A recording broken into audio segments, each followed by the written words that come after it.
আসসালামু আলাইকুম। Pabna ideal nursing ইনস্টিটিউটের পক্ষ থেকে সবাইকে অনলাইন ক্লাসে স্বাগতম। আজকে ক্লাস নেব ফার্স্ট ইয়ারদের subject basic science, topic tissue. আর টিস্যুর মধ্যে যেটা পড়াবো সেটা হলো কানেকটিভ টিস্যু। গত ক্লাসে পড়ানো হয়েছে কানেকটিভ টিস্যু কী আর ক্যারেক্টারিস্টিক অফ কানেকটিভ টিস্যু। আজকে যেটা পড়াবো সেটা হচ্ছে ফাংশন অফ কানেকটিভ টিস্যু, অথবা এই কথাটা অন্যভাবে হতে পারে যে importance of connective tissue for হচ্ছে হিউম্যান বডি। কানেকটিভ টিস্যুর কাজ কী অথবা কানেকটিভ টিস্যুর হচ্ছে গুরুত্ব কতটুকু আমাদের হচ্ছে মানবদেহের জন্য, সেটা হচ্ছে আজকে পড়াবো। প্রথমে যেটা কানেকটিভ টিস্যুর হচ্ছে ফাংশন বা ইম্পর্টেন্সের মধ্যে, সেটা হচ্ছে connect and bind the cells and organs and thus give support to the body.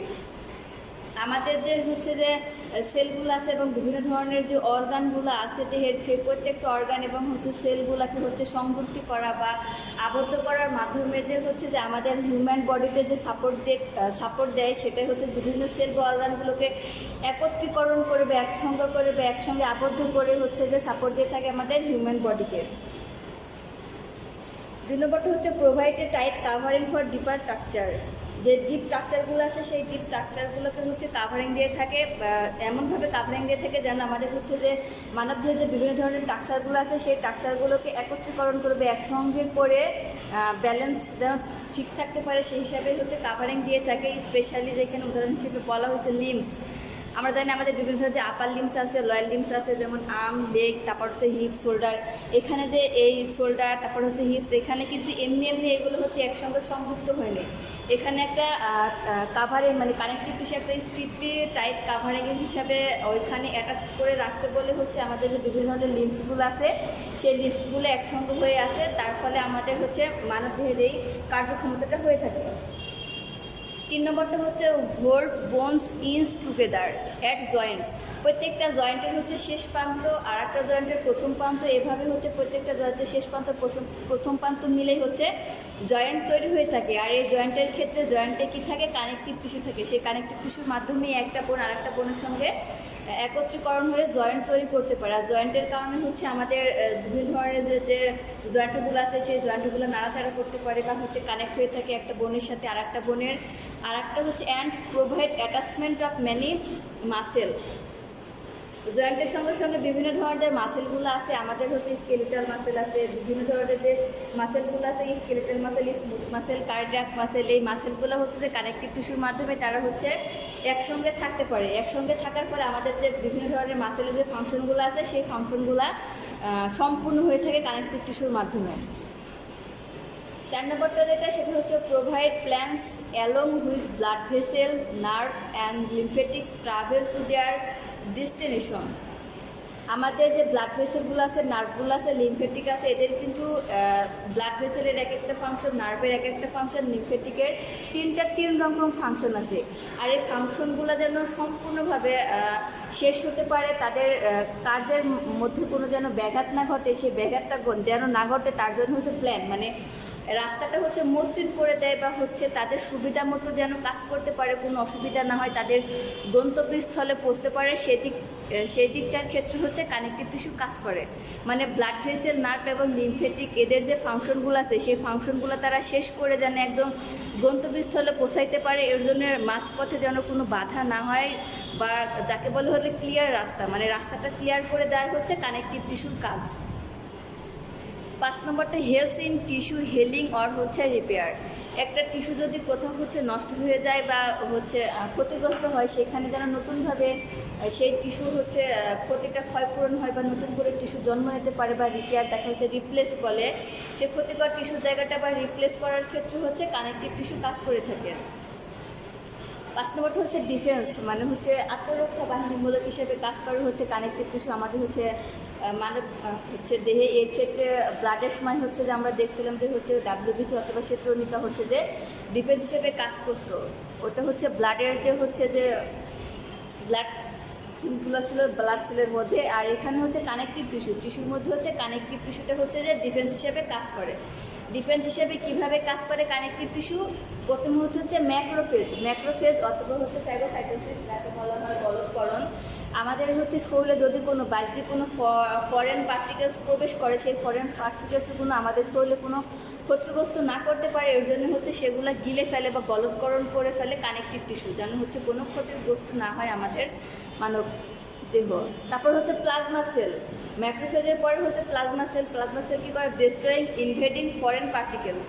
Foreign যে পার্টিকেলসগুলো আছে সেই ফরেন পার্টিকেলসগুলোকে কী করে? ধ্বংস করে দেয়।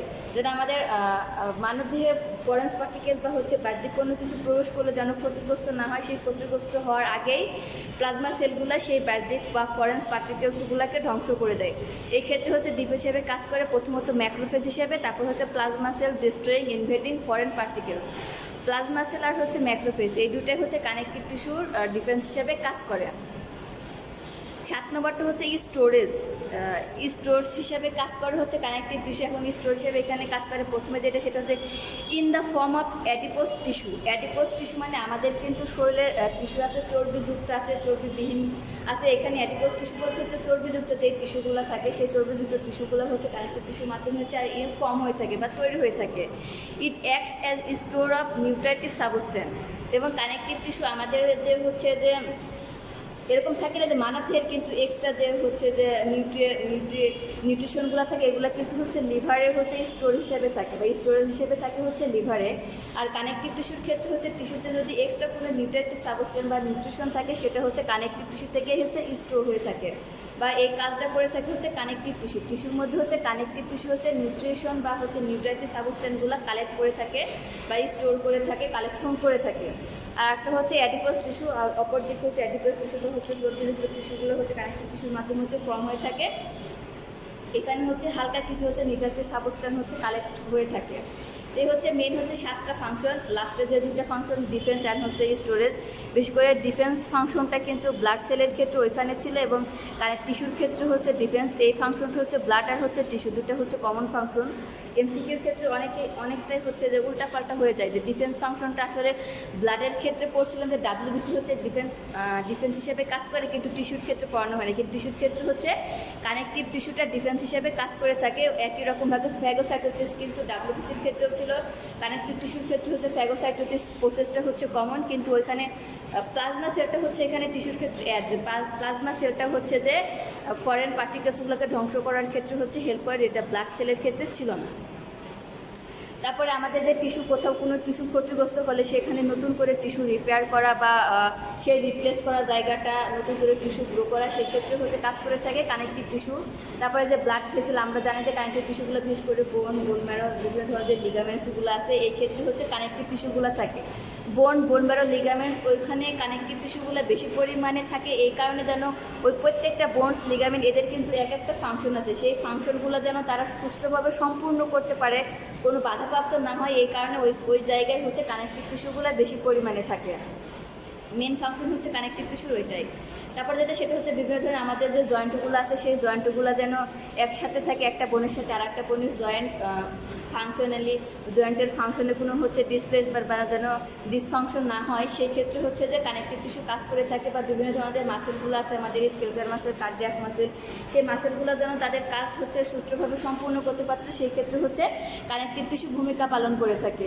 আর একটা আমাদের যে ডিপার স্ট্রাকচারগুলো আছে, বিশেষ করে লিম্স, যেমন আমাদের শোল্ডার জয়েন্ট, হিপ জয়েন্ট, তারপর হচ্ছে আর্মস, লেগ, এই ক্ষেত্রে বিভিন্ন ধরনের লিম্সগুলো আছে, সেই লিম্সগুলোও যেন তাদের হচ্ছে কাজগুলো বা ফাংশনগুলো সুষ্ঠুভাবে করতে পারে। বিশেষ করে ডিপার স্ট্রাকচারগুলো সে একত্রীকরণ করে একটা শক্ত কাভারিংয়ের মাধ্যমে, সেই শক্ত কাভারিংয়ের যে হচ্ছে কাজ করে, সেটা হচ্ছে কানেকটিভ টিস্যুই কাজ করে শক্ত কাভারিং প্রোটেক্ট দেওয়ার ক্ষেত্রে।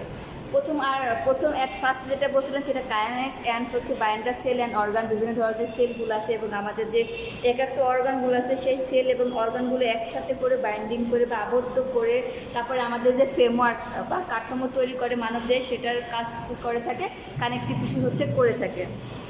ফ্রেমওয়ার্ক অথবা হচ্ছে সাপোর্ট দিয়ে থাকে আমাদেরকে কানেকটিভ টিস্যু। কীভাবে? সেলার হচ্ছে বিভিন্ন ধরনের অর্গানগুলো আছে, সেই অর্গানগুলোকে একত্রীকরণ করে সংযুক্তি করে বা আবদ্ধ করে হচ্ছে যে ফ্রেমওয়ার্ক অথবা give support to the body.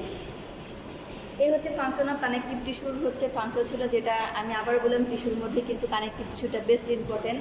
অনেক সময় কিন্তু পরীক্ষাতে এরকমভাবেও আসে যে ইপিথেলিয়াল টিস্যু অথবা কানেকটিভ টিস্যুর মধ্যে হচ্ছে বেসিক 5টা মানে সংখ্যা উল্লেখ করে এরকম আসে যে পার্থক্য, difference between epithelial tissue and হচ্ছে কানেকটিভ টিস্যু।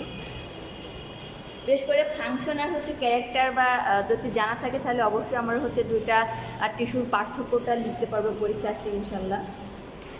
তো এই ছিল আজকের টিস্যুর মধ্যে হচ্ছে content, function of connective tissue.